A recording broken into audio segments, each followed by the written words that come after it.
오늘 십계명 강의 세 번째 시간입니다. 지난 시간에 저랑 십계명의 서문을 살펴보았습니다. 서문은 십계명을 이해하는 데 있어서 중요한 역할을 감당합니다. 서문에는 십계명을 선포하시는 하나님께서 참으로 전능하신 창조주요 통치자라는 사실과 그가 이 계명을 받던 이스라엘 백성을 위해 행하신 위대한 구원 사건을 명확히 드러내죠.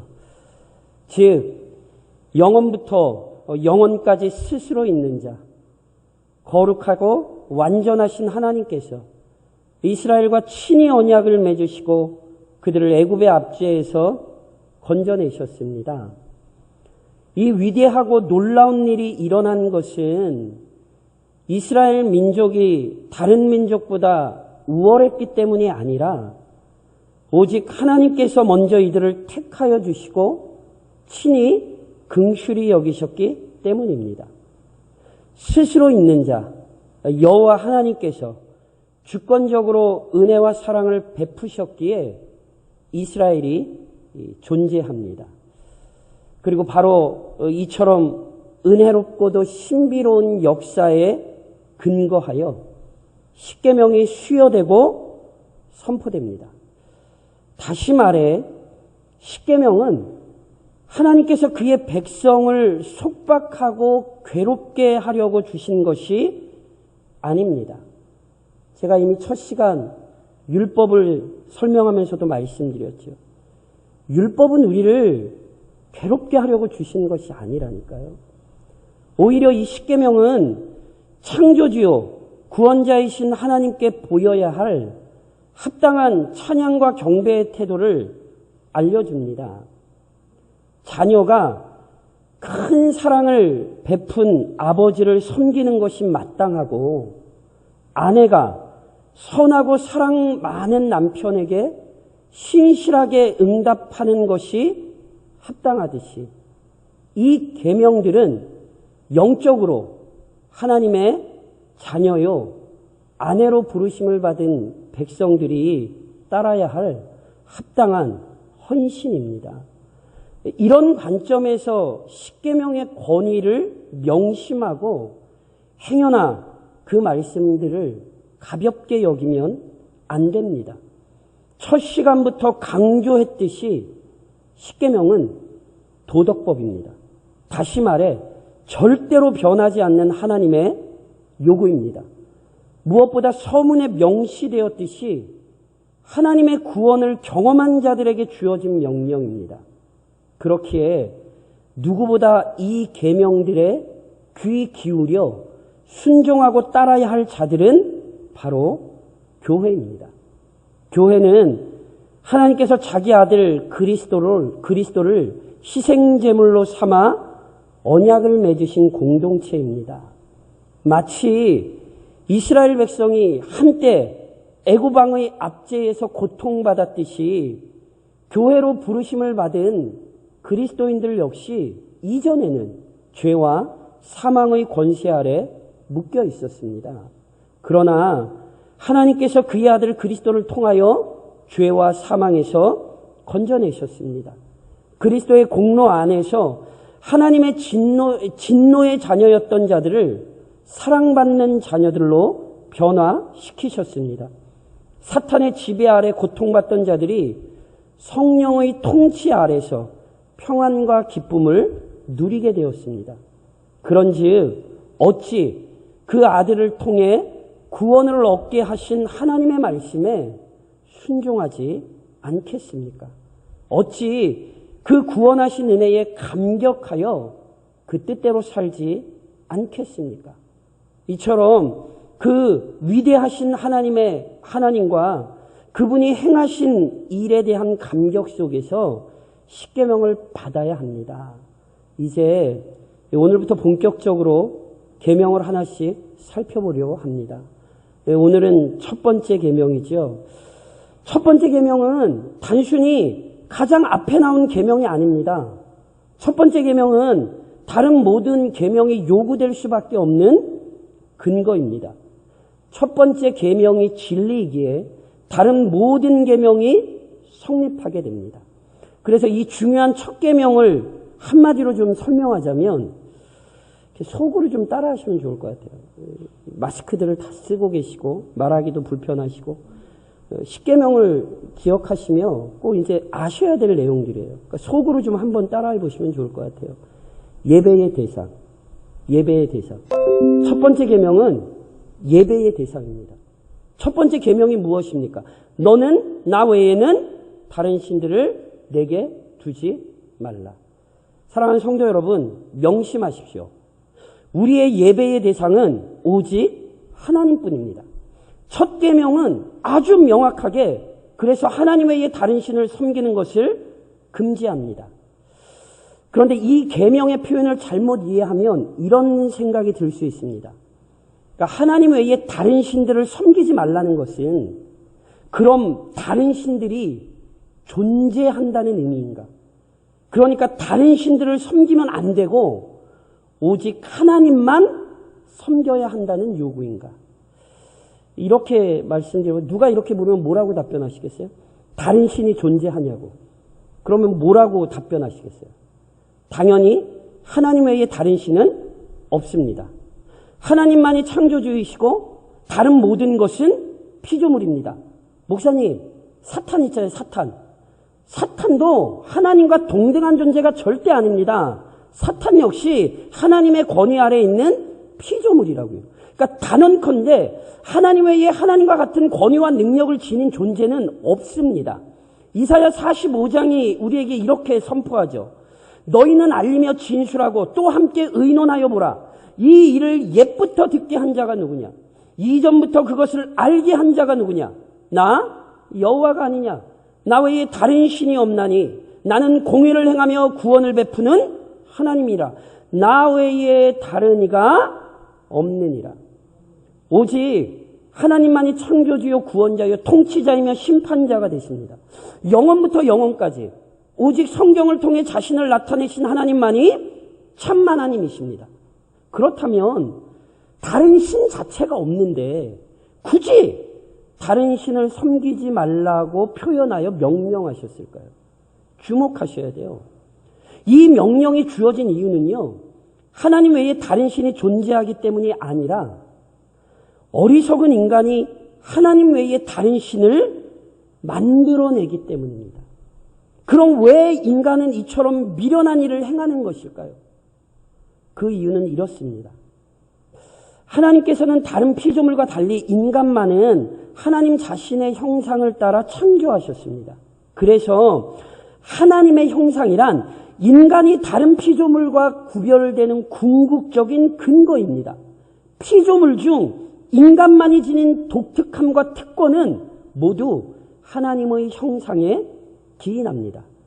그런데 인간에게만 허락된 이 하나님의 형상을 전도서 기자는 전도서 3장 11절에서 이렇게 표현했어요.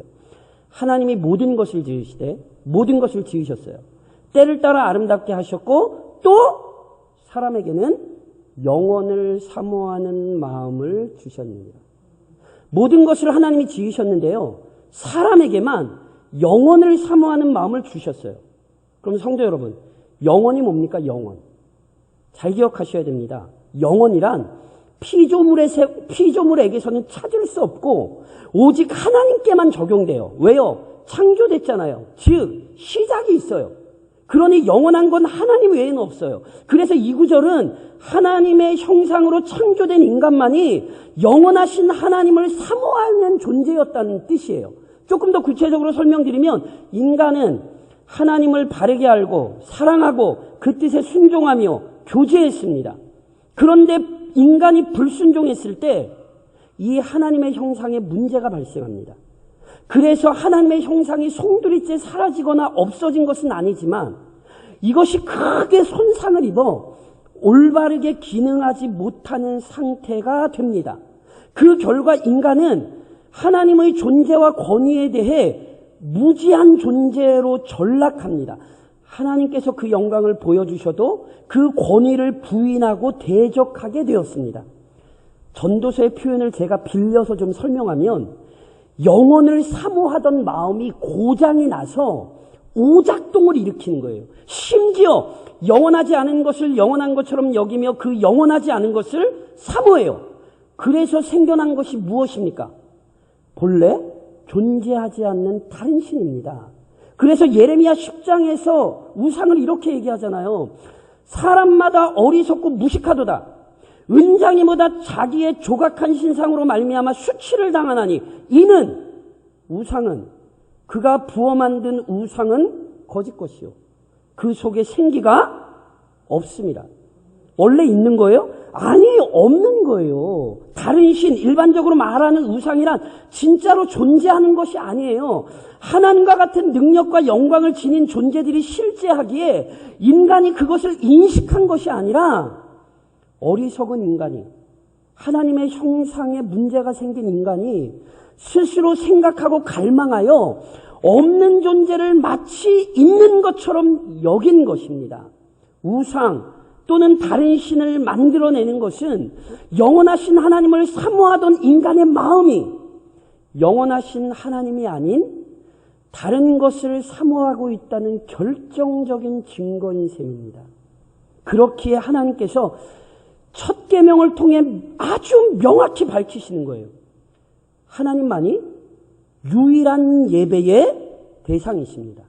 오직 하나님만이 참 하나님이십니다. 더 나아가 유일한 예배의 대상이 하나님이시니 당연히 오직 하나님만 섬겨야 합니다. 하나님 외에 다른 신은 없습니다. 그러니까 이 사실은 죄인들에게 아주 명확한 반응을 요구합니다. 그러니까 어떤 반응이겠습니까? 하나님 외에 다른 신이 없으니 당연히 하나님을 섬겨야 하지요. 더 정확히 표현하면 오직 하나님만 섬겨야 합니다. 이로써 하나님을 섬기는 신앙의 아주 중요한 특징이 나타나는데 그것은 바로 배타성입니다. 절대로 하나님과 다른 것을 겸하여 섬길 수 없습니다. 목사님, 그리스도인들이 좀 넉넉해야죠. 하나님 섬겨도 천국 가고 또 다른 것 좀 섬겨도 천국 가고 그리스도인들이 좀 넉넉해야지. 큰일 날 소리 하지 마십시오. 이 배타성을 유지하지 못하면 나 외에 다른 신을 두지 말라는 명령을 부인하는 것입니다. 하지만 예나 지금이나 인간의 본성은 이 명령을 싫어하고 거부합니다. 앞서 설명드렸듯이 아담의 범죄 이후 인간은 스스로 하나님을 만들어내는 존재가 되었습니다. 그래서 하나님을 하나님 아닌 것을 하나님처럼 섬깁니다. 그럼 제가 한번 여쭤볼게요. 우상을 몇 개나 만들면 만족할까요? 그러니까 우상이 몇 개 정도 되면 더 이상 우상 안 만들어도 될 것 같으세요? 잘 기억하셔야 돼요. 인간은 아무리 많은 우상을 만들어도 만족하지 못합니다. 이것을 역사가 입증합니다. 고대 그리스 또한 그 수도였던 아테네는요, 철학과 문화, 문명의 중심지였습니다. 그런데 그래서 그 도시를 사도행전 17장에서 이렇게 표현해요. 모든 아덴 사람과, 여기 아덴이란 아테네예요. 거기서 나그네 된 외국인들이 가장 새로운 것을 말하고 듣는 것 외에는 달리 시간을 쓰지 않음이더라. 그 도시 사람들이 뭐예요? 지성을 신뢰하여 새롭고 진보된 철학과 문화를 만들어내는 일에 분주했습니다. 그런데 미신이 아니라 이성적 사고를 바탕으로 최고의 철학자들을 배출하며 자기들의 진보된 문화를 자랑하던 도시에서 바울이 그 도시에 가서 똑똑히 본 게 뭔지 아세요? 사도행전 17장 23절에 이렇게 기록되어 있어요. 내가 두루다니며 너희가 위하는 것들을 보다가 알지 못하는 신에게라고 새긴 단도 보았으니. 인간이 아무리 지혜로운 것처럼 보여도요, 뭘 만들어내는지 아세요? 고작 우상을 만들어내요. 물론 현대인들이 이렇게 얘기하죠. 우리는 과학의 진보 때문에 우리는 옛날 사람들처럼 그런 우상 섬기지 않는다고. 제가 재밌는 기사 하나 읽어드릴까요? 이거 신문에 난 겁니다. 제가 다 목사가 강단에서 거짓말을 하겠습니까? 제가 여기 이름이 나오고 좀 시 이름이 나오고 그래서 제가 띄우거나 그러지 못하고 제가 땡땡 처리해서 읽어드릴게요. 잘 들어보세요. 기우제에는 농협기술센터 땡땡땡 소장을 비롯한 시도의원, 농협조합장, 기관단체장, 한국쌀전업 농 땡땡땡시 연합회 땡땡땡 회장 및 회원 등 40여 명이 참석해 가뭄으로 고생하는 농민들의 간곡한 마음을 담아 비가 내리기를 기원했다. 기우제에 누가 참석했대요? 농협기술센터 직원. 농협기술센터는 뭐 하는 사람들이에요? 농협에 대해 과학적으로 연구하는 사람들 아니에요? 근데 그 사람들이 어디에 참여해요? 기우제가 뭔지 아시죠? 미신이에요. 과학을 한다는 사람들이 어디 참석해요? 미신에 참석해요. 죄송합니다. 정부의 어떤 데서들 여전히 뭐 하는 줄 아십니까? 고사 지냅니다. 이게 말이 됩니까? 우상 안 섬긴다고요? 그럼 거짓말 하지 말라 그러세요. 게다가 우상을 안 섬긴다고 하는 건 우상을 자꾸 눈에 보이는 어떤 것으로만 생각하기 때문에 그래요. 우상이 뭐죠? 우상이? 잘 들으세요. 하나님 외에 모든 것이 우상입니다. 즉 단순히 눈에 보이는 어떤 사물에 절하는 것만이 우상숭배가 아니에요. 우리의 마음 안에서 하나님보다 더 사랑하는 것이 있다면 그것이 곧 우상입니다. 그래서 어떤 이에게는 돈이 우상이고요. 어떤 이에게는 실제로 명예가 우상이에요. 누구에겐가는 학벌이 신이 되는 것이고 어떤 사람에게는 건강이나 사람 등이 실제로 우상이 되는 거예요. 우리의 마음을 빼앗겨 하나님을 섬기는 일에 방해가 된다면 그 모든 것이 우상입니다. 오늘도 거룩하게 예배드리는 이날 무언가 다른 문제 때문에 예배에 집중하지 못하신다면 그게 여러분의 우상입니다. 지금도 인류는 갖가지 우상을 섬기고 있습니다. 당연히 그리스도인 역시 주의해야 합니다. 또 하나 오늘 본 계명을 통해 기억하셔야 될 게 있어요. 예배의 대상이신 하나님께서는 한 분이시나 삼위로 계십니다. 무슨 말씀이냐면 우리의 유일한 예배의 대상이라고 할 때 그 유일한 예배의 대상이 되신 하나님은 삼위일체 하나님입니다. 기독교 역사상 유명한 이단 중 하나가 아리안주의라는 것입니다. 이들은 하나님은 한 분이시니까 그리스도는 하나님이 아니라고 주장합니다. 그러니까 이들에 따르면 그리스도께서 하나님의 아들 또는 주님으로 불리는 이유는 그가 하나님의 첫 창조물로서 모든 피조물보다 뛰어나시기 때문이라는 거예요. 이게 무슨 얘기인지 아세요? 하나님께서 한 분이라는 뜻을 오해하여 그리스도의 신성을 모독하는 이단이 된 거예요. 이런 이단은 새롭지 않다니까요. 제가 누누이 말씀드리잖아요. 실은 이러한 오해는 이미 유대인들에게 나타났어요. 한 번은 그리스도께서 자신을 선한 목자로 비유하시며 자신의 권위를 증언하셨습니다. 그러면서 자신을 하나님의 아들로 하나님과 동등한 분으로 밝히셨어요. 그러자 그 말씀을 들은 유대인들이 그리스도를 돌로 치려했습니다. 그때 그리스도께서 유대인들에게 물으셨어요. 니네 왜 나를 대적하냐고. 그러자 유대인들이 뭐라고 답변했는지 아세요? 요한복음 10장에 이렇게 답변해요. 유대인들이 대답하되 선한 일로 말미암아 우리가 너를 돌로 치려는 것이 아니라 신성모독으로 인함이니 내가 사람이 되어 자칫 하나님이라 함이로다. 분명 하나님 한 분이시고 그래서 하나님만 섬겨야 하는데 그리스도가 자신을 하나님이라고 하니 한 분 하나님을 섬긴다고 자부하는 유대인들 편에서는 참을 수가 없었던 거죠. 어떤 오류를 범한 것입니까? 삼위일체 하나님을 이해하지 못한 것입니다. 여전히 마찬가지입니다. 지금도 삼위일체를 왜곡한 이단들이 설치고 다녀요.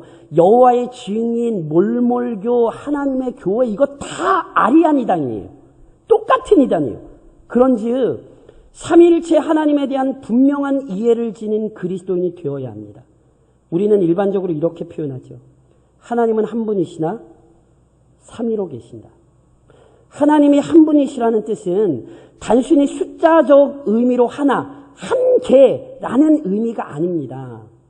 하나라는 의미는 삼위 하나님 모두 존귀와 능력과 영광에서 동등하다는 의미입니다. 이것을 조직신학에서는 본체론적 삼위일체라 부릅니다. 그런데 존귀와 영광과 능력에서 동등하신 삼위 하나님께서 한 분은 아버지로, 한 분은 아들로, 한 분은 아버지와 아들과 아들의 영이라는 신비로운 질서를 통해 그 능력을 드러내시고 자신을 알리셨어요. 이것을 조직신학에서는 경륜적 삼위일체라 불러요.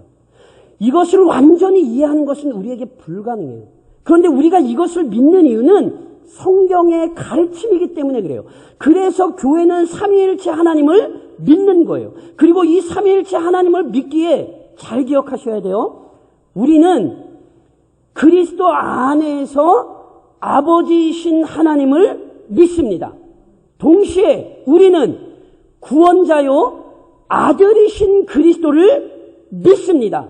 또 동시에 우리는 우리를 떠나지 않으시고 언제나 우리와 함께 하시고 우리 안에서 친히 우리를 다스리고 인도하시는 아들과 아버지와 아들의 영이신 성령님을 믿습니다.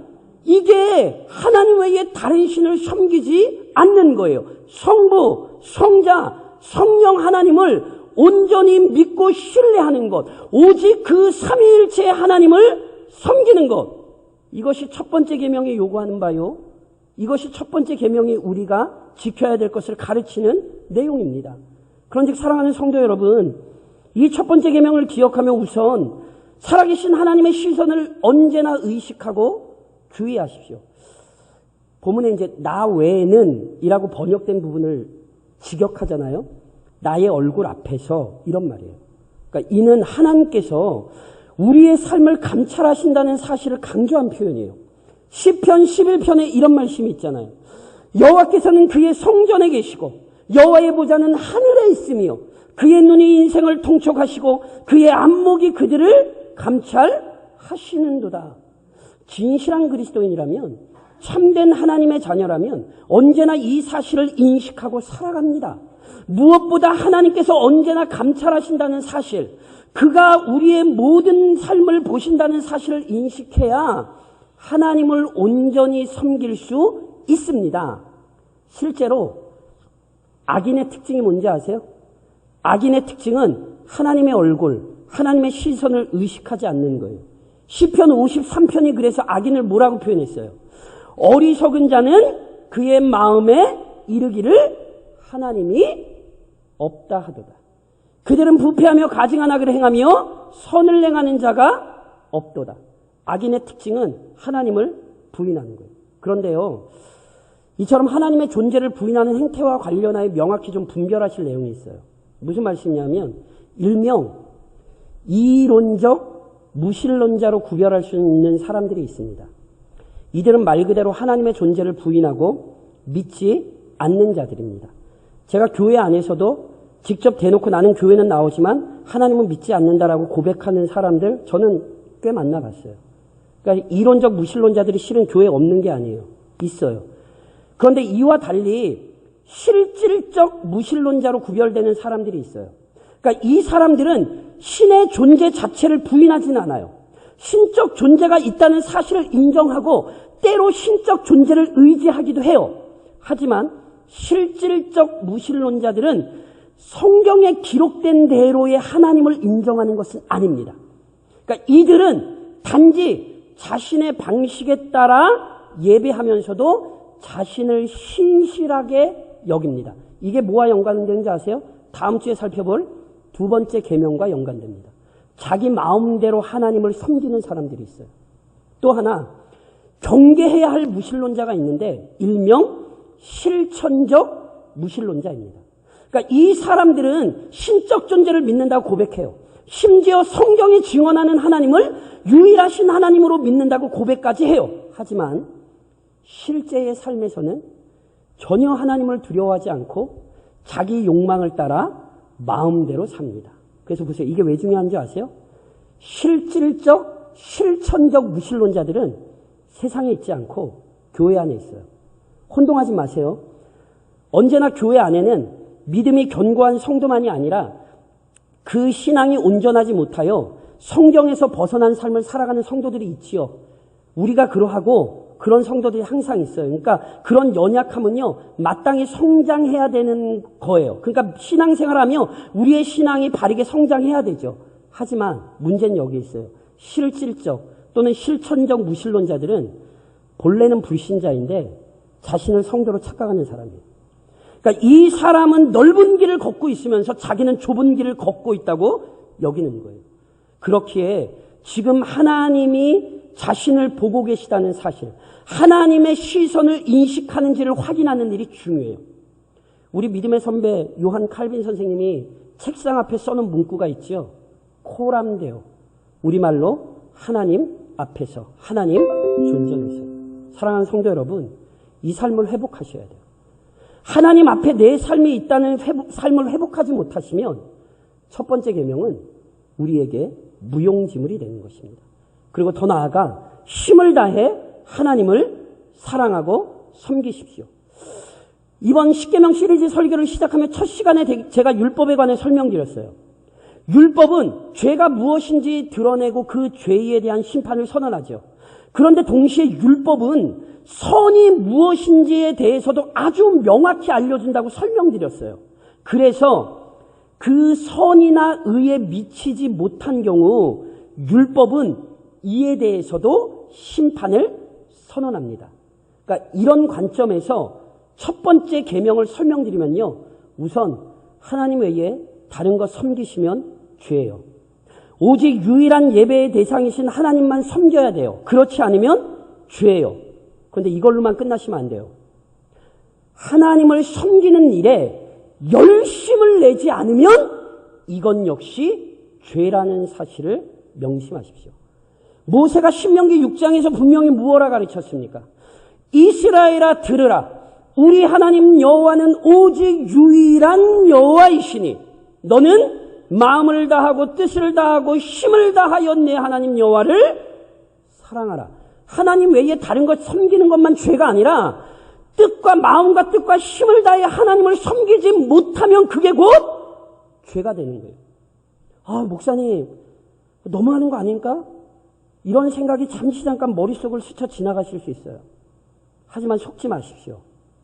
하나님께서 주인이시니 그는 우리의 모든 것을 요구하실 수 있습니다. 동시에 명심하십시오. 오늘 하나님을 섬기는 일에 열심을 내지 않으면 우리의 믿음은 언제든 순식간에 무너질 수 있습니다. 그래서 중요합니다. 이를 잘 보여준 사람이 솔로몬입니다.